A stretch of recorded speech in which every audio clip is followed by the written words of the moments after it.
What is up, YouTube? That's here, and today I'm going to be bringing you guys a pretty funny battle featuring a team that I used a while ago that I'm trying to bring back in an attempt to check the meta, because Xerneas, while it dropped off for a little while double primals came back, it became a really good counter to double primals. So now, instead of seeing a lot of double primal teams, we're seeing a lot of teams that check Xerneas again, and this team is good at beating the Pokemon that are good at beating the teams that beat Xerneas. There you go. So we're going to be using Follow Me Togekiss, Kangaskhan Ray, and Talonflame in today's game. Going up against Lily, who has Cress, Primal Groudon, Kangaskhan, and actually a Landorus. I think that's Therian. But what we're going to be talking about this game is the correct way to use Trick Room. We're going to see my opponent go for Trick Room with their Cresselia, but not have the correct team to follow it up. So we're gonna get right into this. Now, I want to give a little bit of a disclaimer.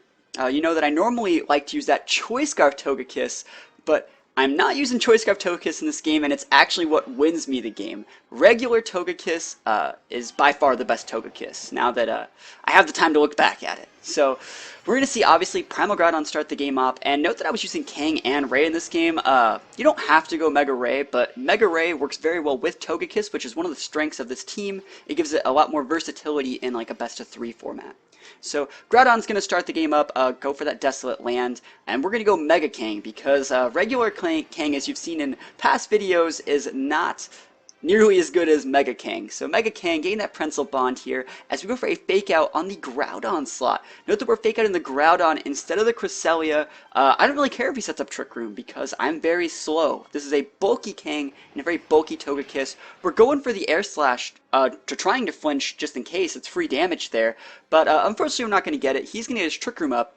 And I'm thinking, okay, let's see if his Groudon is EV trained correctly. I'm also going to try switching into my Rayquaza just in case he wants to go for like a Helping Hand Precipice Blades here. So we do see the Helping Hand, also would have blocked thing like a Fire Punch or something like that. And we go for an Air Slash. In Air Slash, we're technically slower than the Groudon, which means we go first in the Trick Room and we flinch the Groudon. So that means my Togekiss has complete power play here versus Groudon. That Groudon is going to be locked down for my Serene Grace Togekiss for the pretty much remainder of the game, and it just goes to show, like, just because you get your Trick Room off, you have to make the rest of your team correctly. I think there's a way that Groudon gets slower than Togekiss. This Togekiss is just a basic Togekiss. It doesn't have anything special about it. It doesn't have, you know, minus speed or, like, 0 IVs. It has, like, it's a bold Togekiss, and it has 31 IVs in speed. It's just made to be regular. So we are going to pick up the KO on the Groudon with a Dragon's Ascent from regular Ray, as we see my opponent bring in their Kangaskhan. And I'm expecting this Kangaskhan to be extremely bulky because it's made for a Trick Room team. And he's going to go Mega Gain the Prensel Bond, yada yada yada, there we go. So Kangaskhan hits the board. Ray's going to protect because now I have Rayquaza on the board. I would like to wait out this Trick Room as we do finally see Ice Beam come out from Crest and a return come out from Kangaskhan.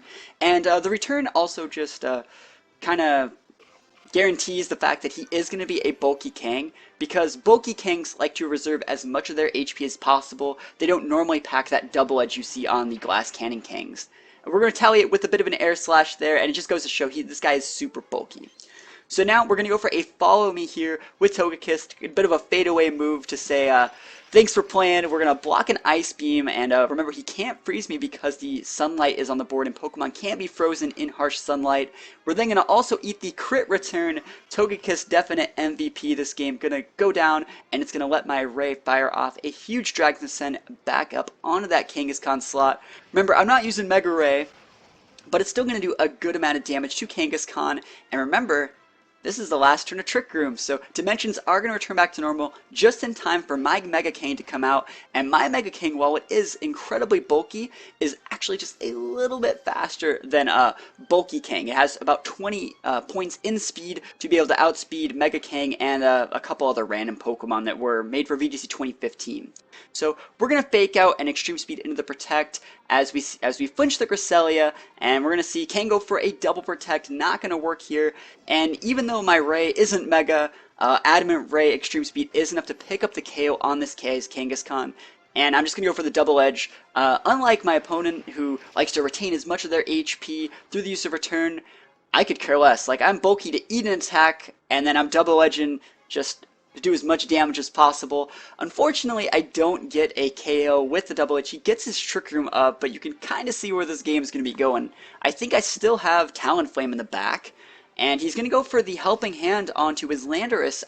Definitely the good play there because his Cresselia should be going down to the extreme speed. But let's see if Landorus can actually retaliate back like any damage at all. I don't even remember like what happens here because I stopped watching the replay a while ago. So he's yeah, he's slower than my Kangaskhan. That's hilarious. Another just thing that goes to show that this guy has like no idea how his speed tiers work. Both his Pokemon that were supposed to be made for Trick Room are slower than just my bulky Pokemon who were just made to be bulky. So not like the most competitive game ever, but it just goes to show if you're gonna play Trick Room, EV train your Pokemon correctly, breed them correctly. Actually, you can't breed Groudon and Landorus, but I mean, soft reset for those IVs because you want those zero IVs in that speed stat if you want to successfully play in Trick Room. Other than that, guys, hope you guys enjoyed the game. Let me know what you guys think of Togekiss in VGC 2016. Do you guys like it? Do you guys think that it's going to make a comeback coming up for Spring Regionals? Let me know what you guys think in the comments below, and I will see you guys next time. Peace out.